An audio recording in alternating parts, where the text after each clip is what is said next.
السلام عليكم يا صديقي ويا صديقتي الفبساوي والفبساوية. وصراحة الفيديو ده أنا لم أعد له ولو بجنيه، ولكن ولكن لأنه يعني الموضوع ده دايما أنا بتسأل فيه، ودايما يعني أنا عشت تفاصيله كتير قوي، فيعني أنا حاسس إن أنا لو قعدت أحضر له مش هعمله، ولو عملته ان انا الاحسن ان انا عشان اعرف اعمله ان انا ما احضرلوش، عشان انا لو حضرت له مش هديله، مش يعني ممكن اعمله كمان سنه ولا حاجه، نظرا لضغط المحاضرات اللي بصور فيديو. وانا وانا الساعه دلوقتي 2 تمام، عندي محاضره الساعه 9 الصبح، فخطر في بالي صور فيديو، فليه لا؟ لان انا حاسس ان هو هيكون في معلومات ممكن تكون مفيده وتفيدكم، وهو المستهدف منه دفعه سنه اولى ودفعه سنه ثانيه اللي ما حالفهاش حظ او انها ما عرفتش انها تقدم في انشطه طلابيه السنه اللي فاتت، او حتى سنه ثالثه او رابعه. بس اعتقد ان هم ممكن يكون عندهم خبره كافيه ان هم يبقوا عارفين الاجابه عن السؤال ده بتاع الفيديو، وهو ازاي اعدي او اتقبل في انترفيو لنشاط طلابي، وخصوصا تبع كليتنا نماذج المحاكاه. الحقيقه انه نماذج المحاكاه فتحت الفتره دي، ودلوقتي انت كل اللي عليك انك انت بتقدم تقول ان انا عايز اكون موجود معاكم، فتملى فورم كده وبيقولوا لك هنعمل لك انترفيو. طيب دلوقتي انا علشان خاطر يعني انا دلوقتي مثلا كسنه اولى انا قلقان انا قلقان من ان انا اترفض في الانترفيو. والحقيقه انا ضحكت لما قلت انا قلقان، لان القلق ده اللي كان ده نفس القلق اللي كان عندي تمام، والقلق ده وانا في سنه اولى اسمه ايه ده، يعني هو اللي خلاني ادخل تقريبا في 4 أو 5 انشطه في نفس الوقت من كتر ما انا كنت قلقان ان انا اترفض في الانترفيو. فدخلت كذا انترفيو تمام، وبعد كده اكتشفت ان انا اتقبلت فيهم كلهم. فيعني اعتقد انه لو في حد يقدر يديك نصيحه في ان هو ازاي في الانترفيو، فاعتقد ده ممكن يكون انا، لانه نوعا ما انا يعني مش هقول لك انا كنت اشطر حد، مش هقول لك كنت احسن حد، بس انا اتقبلت في معظم الانترفيوز اللي انا قدمت فيها. الموضوع بدا لما انا دخلت الكليه. اول سنه ليا كانت سنه كورونا 2020، و وقتها ما كانش فيها انشطه، ما كانش فيه اي حاجه. فانا يعني ما كناش حتى بننزل، ما كانش في حد بيقول لحد السلام عليكم، حتى احنا كنا قاعدين في بيوتنا، كانت الدنيا كانت كلها اونلاين. فصراحه انا قررت ان انا هاجل السنه دي، وان انا كنت عايز احول برضو من السكشن اللي انا كنت فيه سكشن تاني. فالمهم يعني ان السنه دي ما حسيت ان انا يعني ما كنتش عارف ان انا اطلع فيها طاقتي وان انا اعيش فيها حياتي، فاجلتها. بس ارجوك ما تعملش كده، دي كانت غلطه. المهم يعني بعد كده تيجي السنه اللي بعدها، واللي هي المفروض انها بالنسبه لي كانت سنه اولى، وانا كنت يعني عايز اقدم في انشطه، كنت عايز اعمل حاجات. فافاجئ وانا قاعد على الساعه 12 بالليل على التليفون في بوست بينزل صوره بيجمع فيها ناس كتير جدا من الكليه انا عارفهم، متصورين مع بعض في مكان ما، ومنزلين ان السيزون بدا. انا صراحه ما كنتش فاهم هو ايه ده ما كنتش فاهم ده نشاط ده ولا ايه. يعني انا بدات اوصل لغايه الصفحه بتاعت النشاط ده من الصور البوست بتاعت صحابي. فالمهم انا كل اللي كان هاممني هو ان دول ناس كتير جدا تمام، من ضمنهم صحابي وزمايلي واخواتي الكبار. وقتها كان في ناس كتير كانوا اكبر مني في الكليه، ما كنتش انا اكبر واحد. فالمهم اسمه ده، فالمهم يعني انا كل اللي هاممني ان انا كنت عايز اتصور معاهم، كنت عايز اقضي معاهم وقت، كنت عايز اعمل ذكريات. انا ما كنتش في دماغي خالص فكره النشاط الطلابي واللي انا اعمل كارير ومش عارف ايه، ما كنتش فاهم قوي الحاجات دي. فانا وقتها لما شفت البوست وكده انا اتحسرت جدا وزعلت جدا وندمت جدا، اللي هو سلام لو كنت معاهم، هو انا ازاي ليه ما بقاش معاهم؟ انا عايز اكون معاهم، عايز اعمل ميموري، عايز اسمع اللحظه. وجاتني الفهم يعني جالي العشم كده ان انا يا سلام لو كنت اكون كده، فاهم؟ الشغف قادني. ومن هنا سالت كذا حد من صحابي، طب قالوا لي احنا خلاص احنا قفلنا الريكروتمنت في النشاط ده، طب في نشاط تاني، في نشاط هنا، في نشاط هنا. اما كنت يعني ما كانش قدامي اي نشاط وقتها فاتح غير نشاط رحت الكليه، النشاط في كليه تجاره. تمام. تبع كليه التجاره. انا خرجت خالص من الكليه عندي خلاص. اول انترفيو اعملها في حياتي تمام في النشاط كانت تبع عشان اكتيفيتي تبع كليه التجاره. المهم لما أنا دخلت الانترفيو كده، اللي كان بيعمل انترفيو كان في اتنين، وكان في شخص كان قاعد ساكت كده كان مكشر ما اعرفش ليه. اتضح بعد كده ان هو كان مكشر في العموم. بس المهم ان انا اتسالت اسئله انا كنت اول مره ان انا اسمعها، كانت اسئله غريبه بالنسبه لي. انا ليه بتسال الاسئله دي؟ اتسالت مثلا يعني ليه انت لو انت مثلا عندك مثلا قلم، قول لنا 5 استخدامات للقلم ده تقدر انك انت يعني تستخدمها غير انك انت تكتب بالقلم. فانا السؤال ده انا اتحركت جدا، واللي هو يعني وقعدت بدات افكر وكده، وفي الاخر ما جبتش غير 4 استخدامات من 5.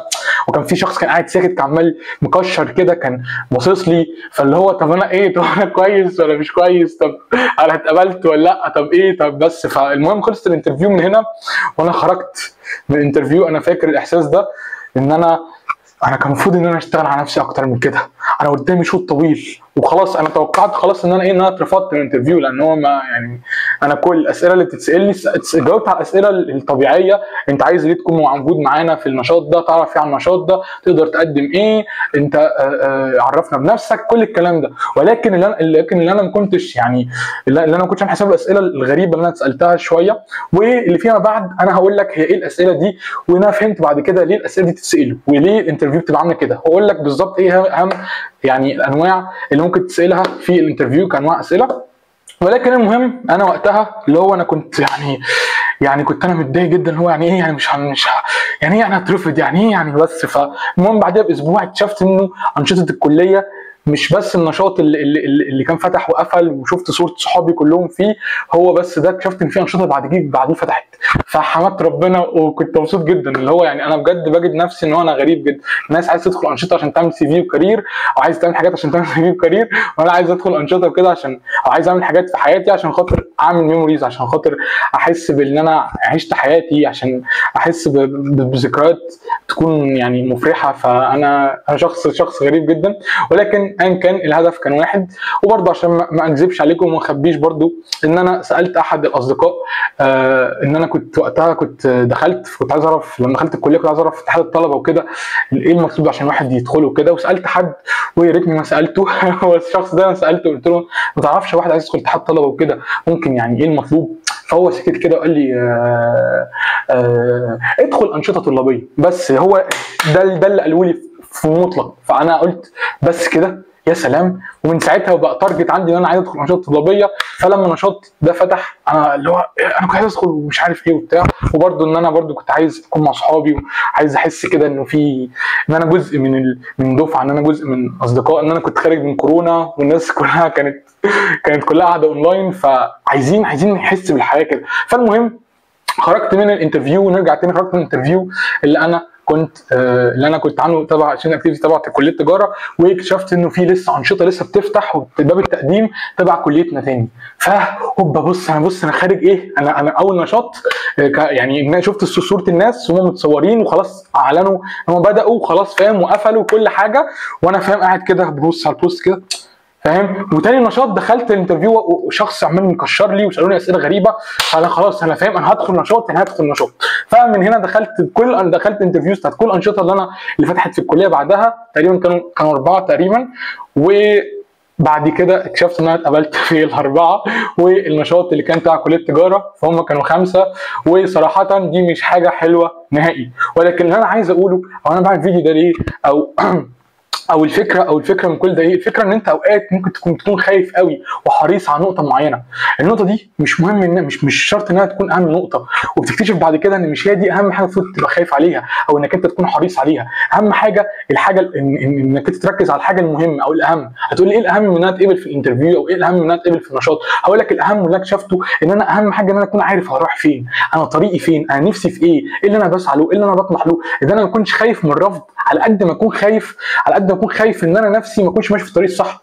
فانا مش عايزك انك انت تبقى واخد الستودنت اكتيفيتيز دي اللي هي انا بعملها لاجل الترند اللي كل اصحابي وكل زمايلي بيدخلوها فانا هدخلها وهتقبل فيها عشان خاطر انا ابقى زيهم. لا، انا عايزك تاخدها اللي هو انا يعني انا عايز، انا مهتم بحاجه معينه فانا نفسي ان انا يعني امارسها براكتيكلي في نشاط او كده، فعشان كده انا مقدم. فدي نقطه مهمه جدا، فارجوك ما تستغلش غلطتي، ما تبقاش عارف انت عايز تعمل ايه وتدخل فاهمني وخلاص. ولو انت برده مش عارف عايز تعمل ايه ادخل حاجه واحده، ادخل حاجتين كتير قوي فاهم، لكن ارجوك ما تعملش اللي انا عملته ده خالص في اول سنه.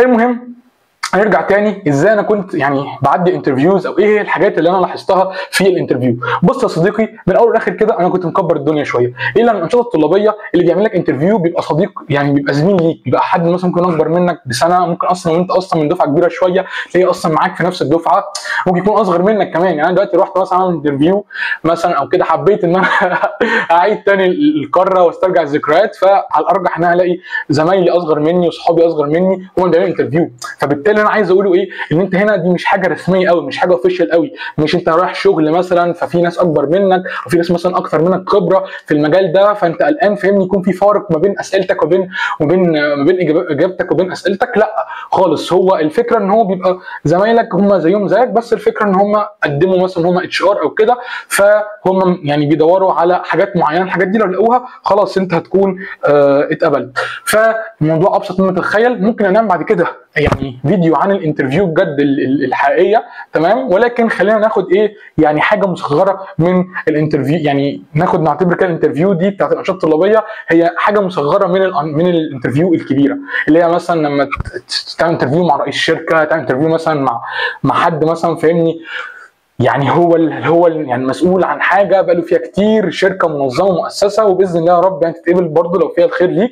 بس اول حاجه مهمه جدا ان احنا نبدا ان احنا يعني عايزك ان انا الفت انتباهك ليها، هي الثقه ثم الثقه ثم الثقه ثم الثقه. الثقه هي اهم عامل في الانترفيو. ده مش معناها انك انت تبقى يعني فاهم انك انت لو انا يعني فاهم تتقمص دور نمبر 1 فاهم وكده، لا مش ده القصدي، انك انت فاهمني تبقى نوعا ما تتغاشم وان انا ايه انت بختكم الناس تقبلوني وكده، ولكن انك انت تكون واثق من نفسك، انك انت تبقى عارف انك انت بتحاول تعمل افضل حاجه عندك.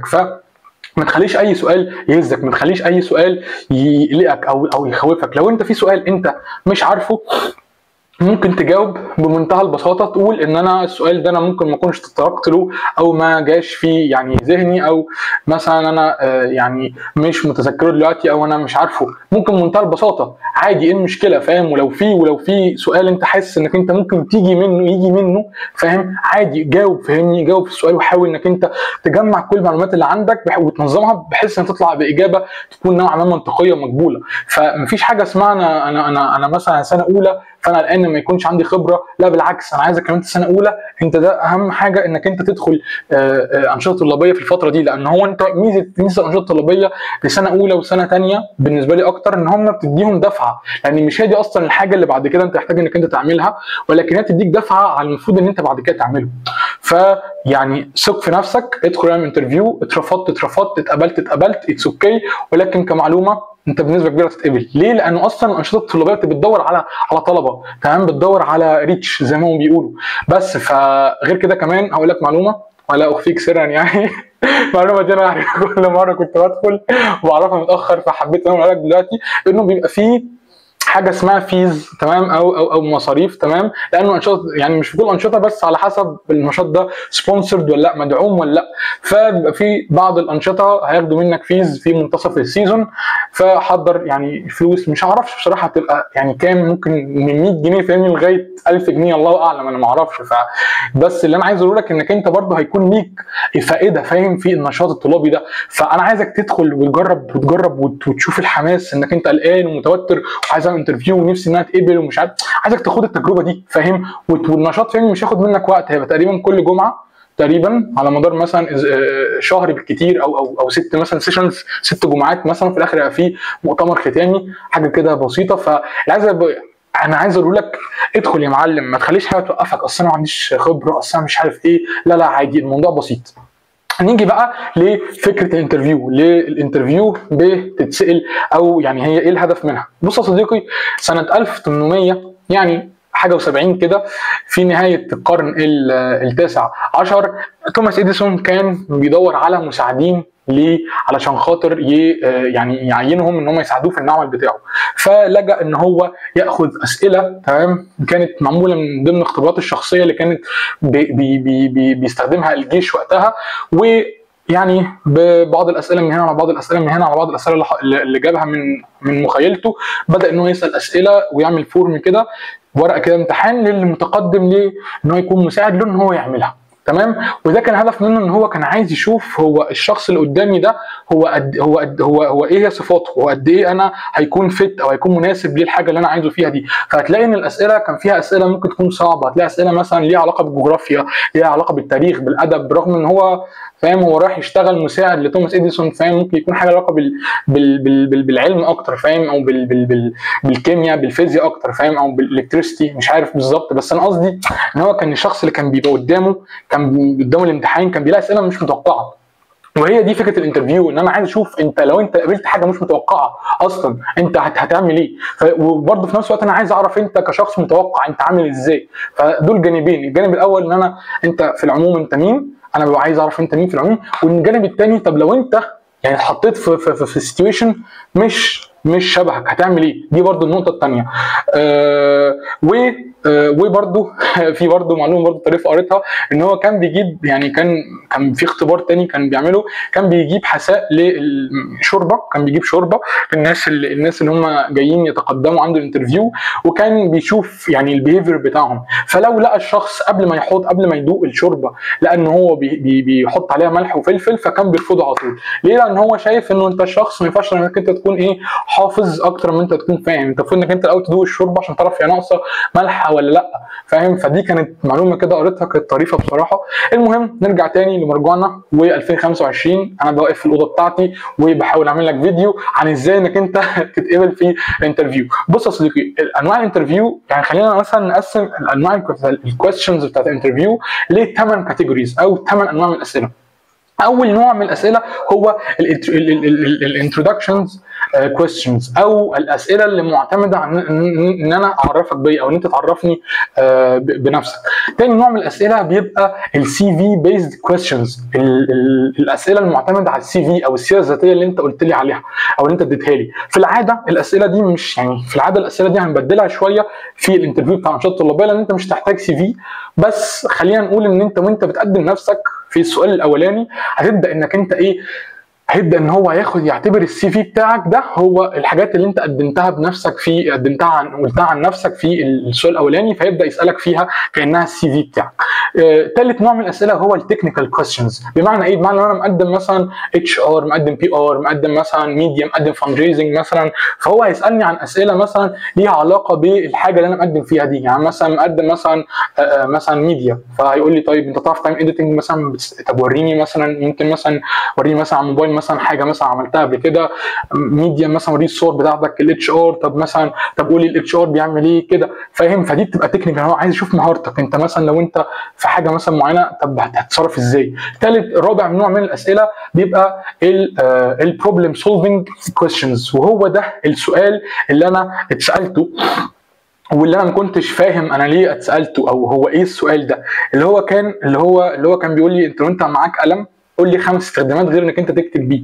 فهو ده سؤال كان بيوريني انا بفكر ازاي، هو بيبقى الشخص بيبقى عايز يعرف انت بتفكر ازاي، او بيبقى اسمه لوجيكال كويستشنز او بروبلم سولفنج كويستشن، ان هو بيبقى عايز يعرف، هو مش عايز يعرف انت هتجاوب هتقول ايه بالظبط، الاجابه دي مقنعه ولا لا، بس هو عايز يشوف انت استخدمت ايه كتفكير، كمنهج التفكير بتاعك عشان خاطر تجاوب على السؤال ده. فلو انت اتسالت اسئله زي دي، اسئله غريبه مالهاش علاقه بالموضوع، فمش عايزك تقلق وتبدا بقى تحرك الجرافطه كده اللي انت اصلا مش هتكون لابسها، تمام، هتكون لابس تيشيرت عادي او قميص، تمام، وتبدا تبلع ريقك بالعافيه. لا مش عايزين الكلام ده، احنا عايزين انك انت يعني تبدا انك انت تاخد نفس كده وتفكر هو سالك السؤال ده ليه، تبدا انك انت تجاوبه وتحلله بمنطقيه. تمام، تقول له مثلا والله انا القلم مثلا، ممكن القلم مثلا هو هو مثلا معمول من الخشب وطويل مثلا، فانا ممكن مثلا استخدمه كمثلا مسطره مثلا، فاهم؟ فهو انت بتبين له انت بتفكر ازاي. فده هو رابع نوع من الاسئله. خامس نوع من الاسئله بيبقى البيهيفيرال كويستشن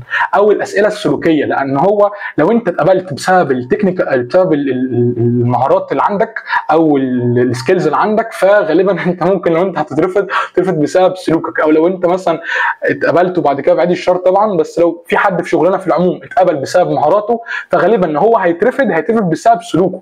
فالسلوك ده مهم جدا. فبيهيفيرال كويشن ده هيبقى مثلا اسئله لها بالسلوك. انا عايز مثلا اعرف انت مثلا انت اللي هو مثلا اقول لك مثلا ايه، اقول لك لو انت مثلا ايه، قول لنا مثلا، احكي لنا مثلا مثلا موقف حصل مثلا كذا وانت ايه مثلا عرفت انك انت تعديه، تمام؟ مثلا كان عندك مثلا ضغط مثلا او ازمه، حصلت ازمه مثلا غير متوقعه، وانت ايه وانت عرفت انك انت تعدي الازمه دي، فوقتها هتجاوب ازاي؟ هي دي النقطه، ان هو بيبقى عايز يشوف انت هتتفاعل ازاي مع الحاجه دي. تحكي له مثلا حاجه من الماضي، ويقول لك مثلا سيتويشن، مثلا يقول لك والله بص انت مثلا كنت مثلا شغال على تاسك والديدلاين مثلا خلاص كان فاضل له ساعه وايه والشغل كله اتمسح، تمام؟ قبل الديدلاين بساعه، هتعمل ايه؟ فاهم؟ هو هنا بيشوف السلوك بتاعك كبيهيفيرال، السلوك بتاعك بيبقى عامل ازاي.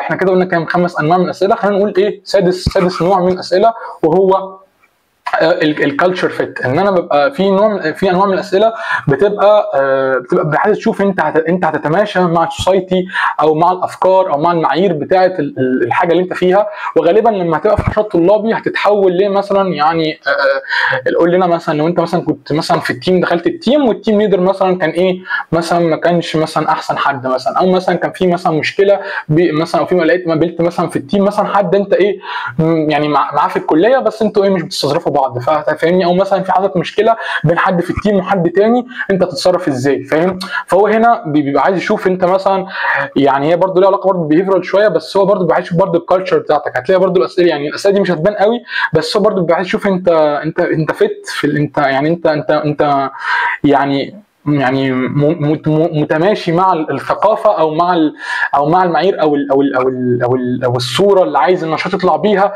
ولا لا. ده برضو نوع من الاسئله. خلينا برضو نقول في ايه ممكن يكون ايه تاني كمان نوع من الاسئله. النوع الستريس كويشنز او الاسئله اللي بتبقى معتمده، متهيألي ده اخر نوع، متهيألي ده كاس النوع السابع او الثامن. هو الاسئله بتبقى معتمده على ان انا مثلا ممكن اكلمك مثلا بطريقه بايخه، وعلى فكره مش هتلاقيها في الانشطه الطلابيه، ولكن لما تدخل مثلا انترفيو باذن الله مع جهات ممكن تكون مثلا يعني في منصب مثلا كويس، يعني حاجه كده فهمني مهمه كده ولا بتاع، هتفهم قصدي لما اجي اقول لك افتكر كويس جدا. مثلا قال لك ان في نوع من الاسئله بيبقى اسمه الستريس كويستشنز. دي بتبقى اسئله بيبقى الشخص مثلا ممكن يكلمك مثلا بطريقه ايه متعجرفه شويه، فاهمني؟ تلاقي فجاه فاهمني غير نبره صوته، قال لك كلمه كده فاهم اللي هو انت مش عارف ترد عليها ازاي، فاهمني؟ كلمه محرجه مثلا اللي هو بس انت مثلا مش باين عليك مثلا انك انت مش عارف كذا كذا، فاهم؟ اللي هو مثلا تلاقيه مثلا ايه تمام، فاهمني؟ تشوف مثلا السي في بتاعك مثلا ولا حاجه، ولا كانه فاهم ايه، ولا مثلا كانه انبهر ومثلا اهتم بحاجه، فاهم؟ فهي بتبقى نوع من الحاجات او الحركات، ما خليناش نقول عليها اسئله قوي، بس يعني فاهم من الحاجات اللي بيصدرها الشخص اللي بيعمل انترفيو عشان خاطر يشوف انت مدى يعني مدى رابطه جأشك، او مدى انت ثباتك الانفعالي، انت تقدر ازاي تبقى ثابت انفعالي، فتثبت ازاي انفعاليا. فوقتها يعني النصيحه انك انت تفكر تهدى قبل ما تجاوب، تمام؟ عشان خاطر يعني تاخد اللي هو تهدى كده، تفكر كده، ما تجاوبش على طول اللي هو على فكره كذا مش عارف، لا فاهم؟ اهدى كده، اهدى وفكر، يعني فاهم ايه هي انسب طريقه او حاجه ممكن انك انت تجاوب بيها، فاهم؟ اهدى وافتكر ان الحاجه دي مش ليها علاقه بيك، بس ليها علاقه بالانترفيو، فانت عايز انك انت ايه تعديها باحسن طريقه ممكنه. بعد ما انا قلت لك على انواع الاسئله، اتمنى تكون كنت بتكتب ورايا، تمام؟ او الكاتيجوريز بتاعه الاسئله. فخلينا نشوف بقى انترفيو اللي بتبقى فيه نشاط الطلابي بتاع الكليه بجد بتبقى عامله ازاي، وانت محتاج لايه علشان خاطر انك انت ايه تكون مستعد. اول حاجه انت محتاجها عشان خاطر تكون مستعد هو انك انت تكون محضر على الاقل 30 ثانيه او دقيقه انت بتعرف فيهم نفسك باللغه الانجليزيه، لان اغلب المودلز هيبقى فيها انجلش لانجويج، فهم بيبقوا محتاجين يشوفوا انت يعني انت مثلا، او حتى لو ما فيهاش انجلش لانجويج، او انت مثلا داخل مثلا كومنت مثلا معينه مثلا مالهاش علاقه بالانجلش، بس هم برضو عايزين برضو يشوفوا فاهمني ده نوع برضو من الكالتشر فيت. هل انت مثلا يعني فاهم انت برضو متعلم لغات ولا لا، فاهم؟ فانت تبقى محضر مثلا يقول لك مثلا عرفني introduce yourself in English، فانت فاهم تقول لهم تكون محضر مثلا 30 ثانيه او دقيقه مثلا تعرف فيهم نفسك بالانجلش فاهمني، واهم الحاجات اللي عندك فاهم. hello everyone, my name is Mazen Tarek, I'm a student at the Faculty of Economics and Political Science in Arabic section. I love to participate in a lot of activities. I love to making videos to making content. مثلا ايه فاهم اللي هو انت حضر مثلا I can speak English, I can speak Arabic, I can speak French فاهم. I have participated in most of the student activity in my faculty. I am very فاهمني ambitious to فاهمني to reach فاهمني successful مثلا successful steps and فاهمني يعني ان انا يعني فاهم انت هتبدا انك انت تحضر مع نفسك كده عشان تبقى ايه وقت ما الانترفيو ايه في الانترفيو تبقى على طول introduce yourself على طول introduce yourself. او هيقول لك عرف نفسك بالعربي عادي فتعرف نفسك بالعربي، اسمك ايه فاهمني، الكليه اللي انت فيها، انت ليه موجود هنا، اهم الحاجات فاهم، اهم السكيلز اللي عندك، اهم الحاجات اللي انت مش يكون عندك خبره في الحاجه يعني مش يكون عندك خبره قبل كده انك انت دخلت قبل كده انشطه او كده، بس على الاقل تقول له الحاجات اللي انت عملتها في حياتك في العموم فاهم قصدي. ممكن مثلا انت مثلا يعني ما عندكش حاجه فاهمني عملتها غير المدرسه، فانت ممكن تقول له انا مثلا يعني انا مثلا اخ مثلا او انا مثلا اخت مثلا كبيره مثلا ل3 اخوات غيري وبهتم مثلا بيهم في البيت ومش عارف كذا وكذا وكذا فاهم، ومؤخرا دخلت الكليه ومهتمه ان انا ايه احسن السكيلز بتاعتي في كذا كذا كذا، فسمعت انه الموديل مثلا بتاعكم هيفيدني في كذا كذا كذا، فعشان كده انا حابه ان انا اكون موجوده. بس ادي اول مرحله اللي هي ايه الانترودكشن او التعريف. تاني مرحله هيبدا ان هو يسالك بقى، هياخد بقى من التعريف بنفسك ده، هيبدا ان هو يسالك يعني انت كنت في مدرسه مثلا خاصه، طب انت بتعرف تتكلم انجلش كويس، اوكي، طب مثلا كذا كذا كذا، انت مثلا بتعرف مثلا انك انت ترسم، طب احنا مثلا احتاجناك مثلا تعرف ترسم مش عارف ايه، طب ورينا مثلا حاجه من رسوماتك، طب مثلا ورينا مثلا حاجه من الابحاث انت عملتها بكده، طب يعني انت بكده اشتركت فاهمني. هيبدا ان هو ايه يتناقش معاك في الانترودكشن اللي انت طبعا مش شرط عادي، ممكن في الاول والاخر اصلا يكون اصلا يعني طالب عادي زيه زيك فاهمني على الله فاهم، ومش اصلا مش واخد باله اصلا فاهم من كل الحاجات اللي بقولها دي فاهم. ممكن الموضوع يكون ابسط من انت متخيل فاهم، انا بس بحاول ايه ان انا اطمنك وان انا اخليك ايه فاهمني داخل باحسن طريقه ممكنه بس. فالمهم هيبقى بعد كده يبدا يسالك على الحاجات اللي انت ايه بعد يعني هيسالك الحاجات اللي انت قلتها عن نفسك، يبدا ان هو يسالك ويحاول يتاكد منها. بعد كده يسالك انت ليه داخل النشاط ده، ليه عايز تبقى معانا، وليه اشمعنى الكوميك دي بالذات. ومهم جدا دي بقى مش هقول لك ازاي تجاوب عليها، بس هقول لك ازاي انك انت تهيئ نفسك عشان خاطر الحته دي. مش هقول لك الاجابه بس هقول لك ازاي تهيئ نفسك عشان تجاوب عليها. اول حاجه لازم تعرف تعمل سيرش على الموديل اللي انت داخل فيه ده، الموديل ايه الموديل ده مش داخل كده السلام عليكم لقيت صاحبي بيقدم فرحت قدمت، الدنيا ما بتمشيش كده ماشي. انت هتدخل تشوف مثلا والله ده نموذج مثلا محاكاه مثلا الاتحاد الافريقي تمام، مفيش نموذج محاكاه عندنا في الكليه اسمه كده، بس ده بدي لك مثلا فاهم عشان ايه، عشان ما اكونش ايه بايظ لاي من الانشطه اللي انا تقريبا دخلت معظمها، هو بس في نموذجين بس انا لسه ما دخلتهمش في الكليه بس. فالمهم خلينا مثلا نقول ان في نموذج اسمه الاتحاد الافريقي، فانا ايه هبدا ان انا ادور على هبدا ان انا اسرش على الفيسبوك مثلا على انستجرام، اشوف مثلا الهيستوري مثلا بتاع النموذج ده هو عباره عن ايه، ما اشوف مثلا الصور الايفنتس مثلا اللي عملوها، ايه الكومنتس اللي كانت عندهم هكذا وهكذا وهكذا، ايه الادوار بتاعتهم، اقرا الفيجن بتاعتهم،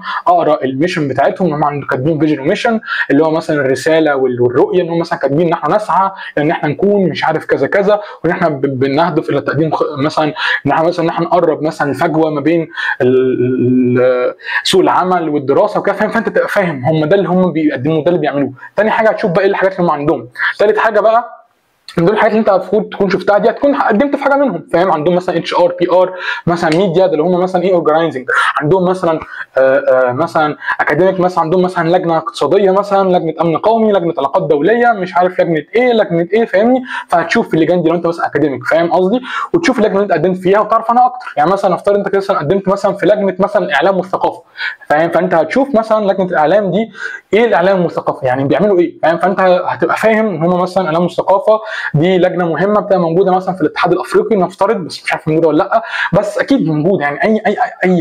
اي تكتل اقتصادي او سياسي بيبقى فيه الحاجات دي. المهم فاهمني هم بيعملوا ايه بقى في الحقيقه، تشوفهم بيعملوا في الحقيقه، وبعد كده هتبقى فاهم انت هتجاوب ازاي. فاهم؟ يقول لك مثلا نرجع تاني انترفيو، انت ليه عايز تبقى موجود معانا؟ فهتقول له والله، او ليه بالذات اخترت كذا كذا، هتقول له والله انا مثلا يعني مهتم جدا بالمجال مثلا الاعلامي، او مهتم جدا مثلا بالمجال الاقتصادي مثلا، وحابب ان انا اقدم في اللجنه الاقتصاديه او لجنه التنميه المستدامه مثلا. فاهم؟ مهتم بالتنميه المستدامه مثلا، وفاهم ويعني متوسم ان انا هتعلم التنميه المستدامه اكتر، وفي الاخر هتساعدوني ان انا اعمل محاكاه. تمام؟ فهنمي مهاراتي العمليه اكتر واكتر. بس انت فاهم؟ انا طبعا مش هقول لك ما تجاوبش زي بالظبط، بس يعني فاهم ده اللي انا هعمله، ان انا كنت فاهم هكون مكانك. فاهم؟ عادي هجاوب. فاهمني؟ اللي انا محتاجه، اللي انا فعلا داخل عشانه، عادي خليك صريح. فاهم؟ خليك صريح. بس النقطه بتاعت خليك صريح دي هتبقى مشكله، لان لو انت اصلا يعني نوعا ما يعني، طبعا انت اخويا وانت اختي، بس انت يعني بلصه. فاهم؟ لو انت بلصه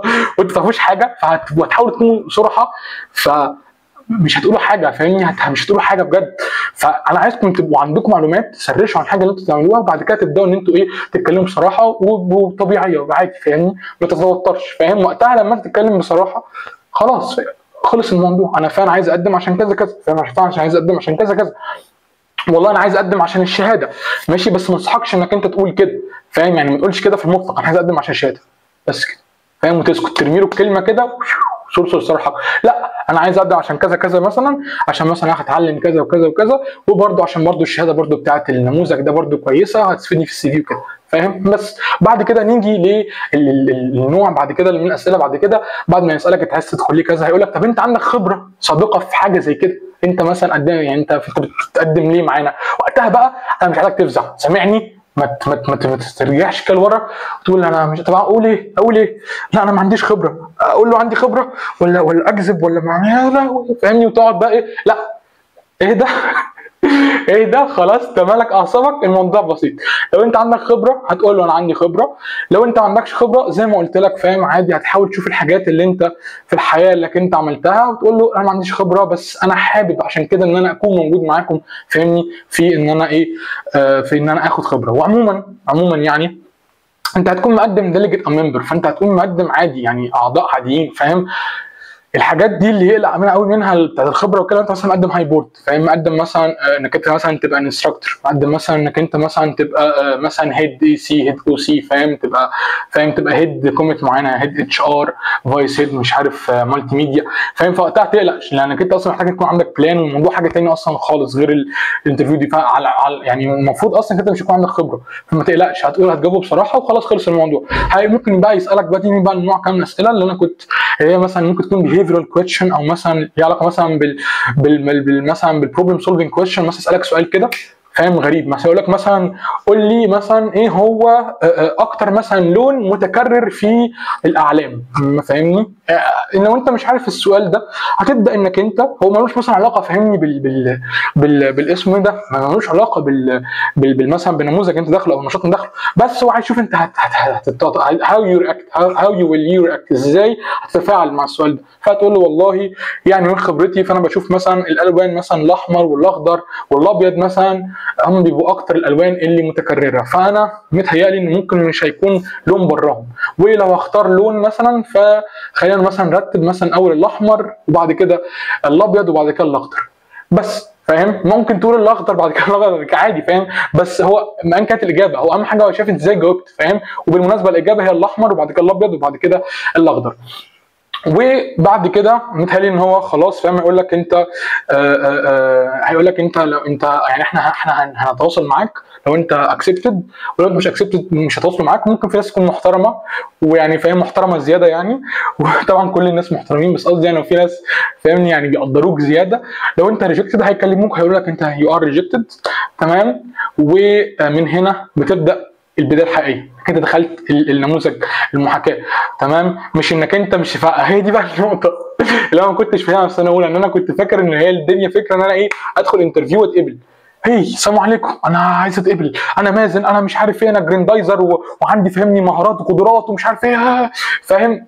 اهدى شويه، اهدى خلاص. مش ده الهدف. فاهم؟ هدف انك انت فعلا تطبق وتعمل حاجات فعلا في انشطه. وصراحه انا استفدت واستمتعت فعلا بالانشطه، بس لو كان رجع بيا الزمن كنت هخلص شويه الانشطه اللي دخلتها. مثلا كنت مثلا في خلال مثلا السنه كنت هدخل نشاطين ثلاثه بالكتير قوي، فاهم؟ فانت ادخل نشاط مثلا، ولو انت قلقان شويه انك انت اترفضت او يعني انك انت ترفض من الانترفيو، ادخل نشاط تاني بحيث يكون عندك واحد احتياطي وواحد اساسي.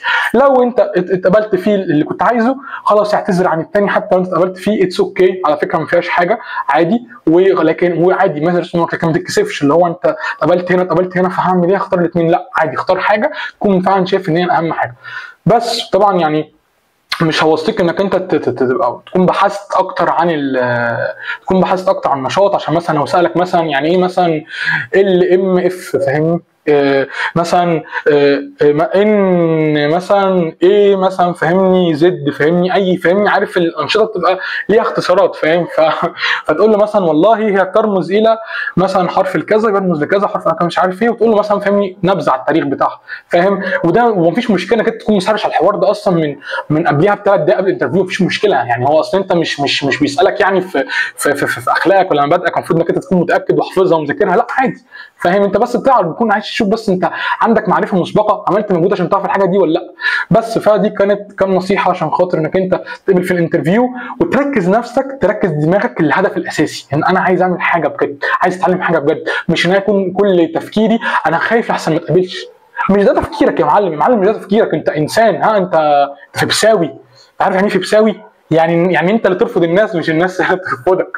فانت ما تخافش، يعني ما خلي عندك ثقه كده، فاهم؟ فخلي هدفك ان انت خلاص ان انا عايز ادخل النشاط ده عشان خاطر انا حاجه مهمه، مش ان انا عايز ادخل عشان دخلت عشان احس ان انا دخلت، لا عادي، فاهم؟ وصدقني اول ما تتلقى المكالمه يفتكرني يقول لك الو ايوه معانا مازن طارق، قلت لهم ايوه، كلموني. كانت الساعه تقريبا 9 ولا 10، كنت داخل انام كده، فاهم؟ قالوا لي الو، قلت لهم ايوه. كان اول سيد اكتيفيتي فيها اتقبل.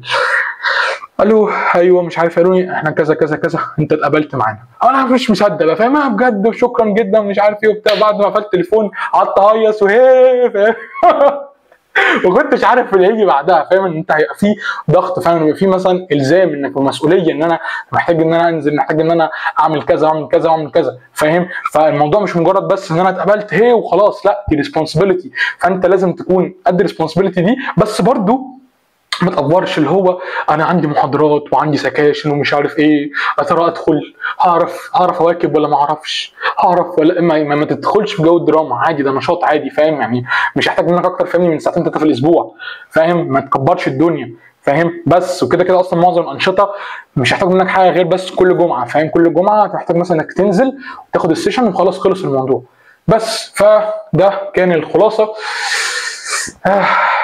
الواحد يعني رغى كتير معاك انا عارف، ضيعت كتير من وقتك انا عارف، بس اتمنى ان هو يكون كان بفايده. اتمنى تكون اتعلمت اي درس مني خلاص في العموم. يعني اتمنى تكون قضيت وقت معايا كويس. بس اشوفك في فيديو جاي على خير قريب. لو احتجت حاجه نرن عليا بقى على طول، عشان انا لما بقول كده لو احتجت حاجه ابعت لي، ناس كتير تبعت لي، فلغايه دلوقتي اصلا مش بلحق ارد على كله، فيعني كلمني رن عليا على طول لو انت فاهم محتاج حاجه. بس انا بحبك في الله، انا متوسم انك انت تبقى انسان في المستقبل، انسان عظيم، وهتبقى سفير كده كده. على فكره السفير مش السفير اللي هو بس يعني لازم يكون فاهمني في الخارجيه او كده، لا. السفير هو كلمة بالعربي صيغة مبالغة كثير السفر، فأنت ممكن تكون سفير في أي مكان بأي طريقة. أهم حاجة أنك أنت تكون تحمل قضية أو تحمل مبدأ أو فكرة وبتجوب فيها في أرجاء، حتى لو كانت أرجاء المنطقة بتاعتك السكنية، فاهم؟ يعني مش أنت سفير بتسافر العالم كله، عادي، كفاية أنك أنت في يومك فاهم بتشوف ده وبتقابل ده وبتقابل ده، بتحاول أنك أنت بتعرفه على الحاجات اللي انت بتحملها، تحملها مثلا من قيم، مثلا من اخلاق، من مبادئ، فاهمني؟